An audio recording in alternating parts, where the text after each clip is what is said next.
Hello बच्चों, नमस्कार। जैसा कि आपको पता है, एलटी ग्रेड की परीक्षा एकदम आपके सर पर है।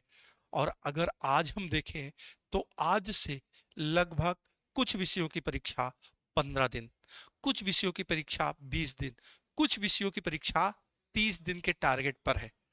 हम अगर 20 से 25 दिन का टारगेट आज से सेट करते हैं, आज से अपना मूल्यांकन करते हैं, आज से अपने काम को टाइम टेबल के अकॉर्डिंग डिवाइड कर लेते हैं, तो निश्चित तौर से दोस्तों वो समय होगा जिस समय में सफलता आपके पास होगी।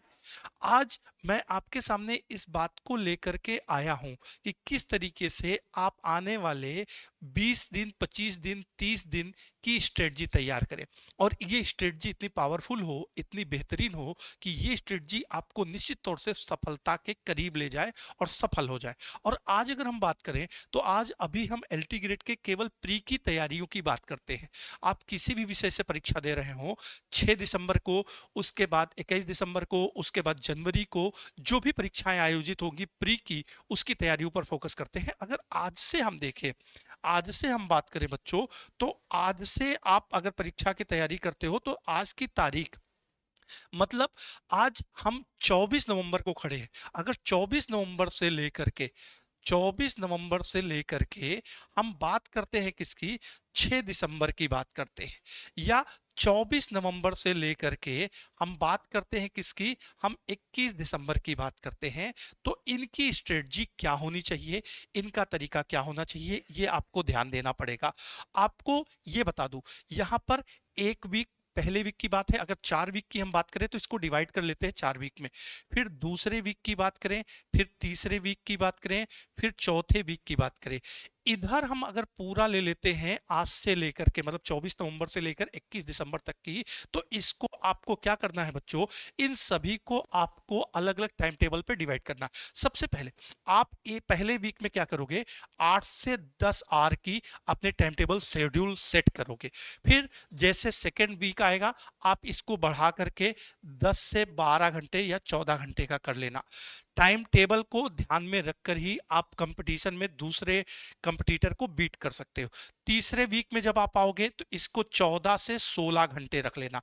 लेकिन जब चौथे वीक में आओगे या लास्ट वीक में आओगे, जब आपकी परीक्षा होगी, तो अगर आपकी कैपेबिलिटी है, अगर आपकी क्षमता है, तो आप 15 दिन, 20 दिन या 1 महीने के लिए अपने आप को बदल के देख लेना। क्योंकि 1 महीने बाद, 15 दिन बाद आपको सोने का बहुत टाइम मिल जाएगा। जब आप प्री की परीक्षा क्वालिफाई कर लोगे, तो अगर आपके पास कैपेबिलिटी है तो इसको 18 घंटे के आसपास कर लेना।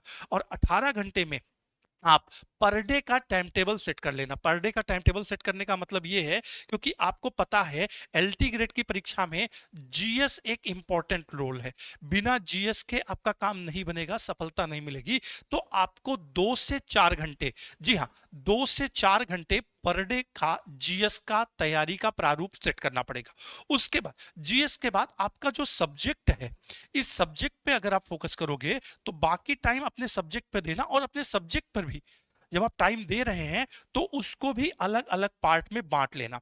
अलग अलग पार्ट में बांटने का मतलब होता है, जो भी आपका सब्जेक्ट है, जैसे आप अगर सोशल साइंस से दे रहे हो तो 2 विषय है आपका, तो दोनों का अलग अलग टाइम टेबल सेट करना। अगर हिंदी से दे रहे हो तो हिंदी में आपको साहित्य भी, व्याकरण भी देखना है। अगर आप होम साइंस से दे रहे हो, गृह विज्ञान से दे रहे हो, तो आपको 5 ब्रांच देखना है। हर ब्रांच को, हर चीजों को बराबर बराबर तरीके से रख के सेट करना। और 2 से 4 घंटे इसका दिया, और उसके बाद 4 से 6 घंटे की टाइमिंग आपने इसका दिया। लेकिन अगर हम 4 घंटे और 6 घंटे इसका ले, 10 घंटे हो गया। 10 घंटे के बाद 4 से 5 घंटे, ये मेरी बात याद रखना, 4 से 5 घंटे पर डे आप क्या करना, प्रैक्टिस पे जरूर देना।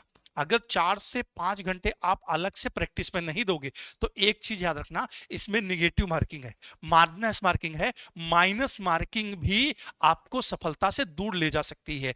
इसलिए आप सब इसी के अकॉर्डिंग अपनी तैयारी जारी रखिए। आपको होम साइंस की जो प्रैक्टिस सेशन एलटी ग्रेड के लिए स्पेशली हमने लॉन्च की है, उसको ले लेना है और अपना रिवीजन करना है, अपना खुद का मूल्यांकन करना है। और लास्ट के 10 दिन जब आपके बचे, परीक्षा के 10 दिन बचे, तो 10 दिन सारा काम धाम छोड़ के पहले मोबाइल स्विच ऑफ करना, व्हाट्सएप छोड़ना, फेसबुक छोड़ना, दुनिया वालों से, घर वालों से बातें करना छोड़ना, और केवल ये सोचना कि अंतिम 10 दिन आपके हैं। इन अंतिम 10 दिनों को आपसे कोई नहीं छीन सकता, और यही अंतिम 10 दिन आपको एलटी ग्रेड की प्री की परीक्षा में क्वालिफाई कराएंगे। क्योंकि जैसे ही आप प्री क्वालिफाई कर लोगे, जिस दिन आप परीक्षा देके आओगे, उसके अगले दिन आपको क्वेश्चन आंसर नहीं मिलाने हैं, बल्कि मेंस की तैयारी में जुट जाना है, मेंस की तैयारी में लग जाना है। और मेंस की तैयारी भी 6 तारीख को परीक्षा देके आओगे, 7 तारीख से मेंस में लग जाना है। अगर 20 को 21 को परीक्षा देके आओगे तो 22 से मेंस में लग जाना, 17 जनवरी को परीक्षा देके आओगे, 18 जनवरी से। क्योंकि जो उम्मीद जताई जा रही है, ये टाइम टेबल अगर आपने सही तरीके से सीख लिया, अगले 15 दिन, 20 दिन, 25 दिन, 30 दिन, जितने भी दिन आपके पास टाइम है, इस टाइम टेबल को फॉलो करना है, रिवीजन करना है, नेगेटिव मार्किंग पर ध्यान देना है, उसके बाद जीएस पे भी फोकस करना है। पिछली बार कई साले बच्चों का 2018 में जब सिलेक्शन नहीं हुआ, तो उसका रीजन था कि उन्होंने सब्जेक्ट तो बहुत अच्छा किया, लेकिन जीएस पे फोकस नहीं किया। तो आपको जीएस पे भी फोकस करना है, और उसके बाद आपको पूरी की पूरी स्ट्रेटजी के साथ तैयारी करनी है, पढ़ाई करनी है, जिससे इस बार प्री आपका तुरंत निकल जाए। और प्री निकलने के बाद आपको मेंस में लग जाना है, डट जाना है, और ये सोच करके कि अगले 2-3 महीने प्री के बाद मेंस आपका मार्च तक हो जाएगा। क्योंकि नौकरी जो है, फाइनल सिलेक्शन जो है एलटी ग्रेड का, वो आपको मिलेगा किसके आधार पर? मेंस के आधार पर। तो इसलिए बेस्ट ऑफ लक मेरी तरफ से। मुझे पता है एक सीट आपकी है, लेकिन इस एक सीट को पाने के लिए आपको बहुत कुछ चीजें छोड़ना पड़ेगा, और मुझे उम्मीद है इस बार सफलता आपके कदम चूमेगी। धन्यवाद, थैंक यू वेरी मच दोस्तों।